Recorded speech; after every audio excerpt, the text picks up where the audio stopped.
नमस्कार दोस्तों, मैं हूँ रेखा उपाध्याय। अपने यूट्यूब चैनल पे आप सभी का स्वागत करती हूँ। आज एक कहरवा गीत सुनाने जा रही हूँ। आप सबको अच्छा लगेगा तो कमेंट में जरूर बताना। देहिया होई गई मत वाली जल्दी आव बाल माँ, देहिया होई गई मत वाली जल्दी आव बाल माँ।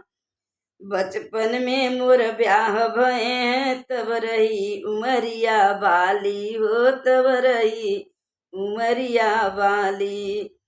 कई के प्रीत विदेशवा भाग निकल बड़ा बवाली, गोदिया बिन होरिला खाली जल्दी आव बाल माँ, गोदिया बिन होरिला खाली जल्दी आव बाल माँ।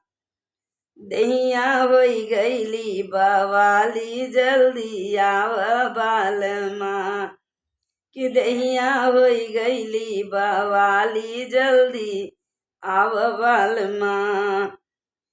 मस्त जवानी में जब नैब चढ़ल रहल दिन थोड़ा हो, मस्त जवानी जब मोर रहली नाही है कुछ थोड़ा।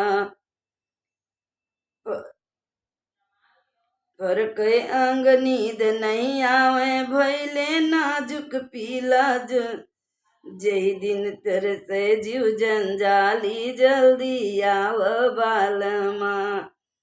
तोह बिना तरसे जीव जंजाली जल्दी आव बाल माँ। दहिया होई गईली मतवाली जल्दी आव बाल माँ।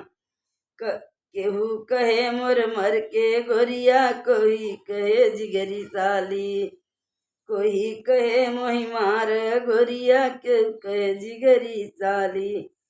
केहू पड़े बिरह संकट, केहू गए थाना कोतवाली, जोरा कहवा बेची डाली जल्दी आव बाल माँ, जेवरा कहवा बेची डाली जल्दी आव बाल माँ।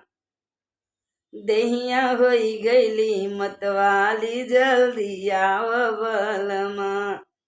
दिल के दिलदार लगाया श्याम सुंदर मनमाली, दिल के तू दिलदार लगाया चले गए सुंदर माली। मैया सजना गोरे दहिया के बताया बाल माँ, हमारी सुंदर सुंदर दहिया के दिखाया बाल माँ।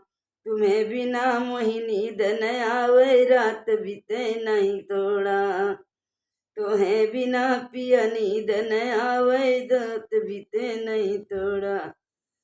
पतिया भेजे घरवा वाली जल्दी आव बाल माँ, पतिया भेजे घरवा वाली जल्दी आव बाल माँ।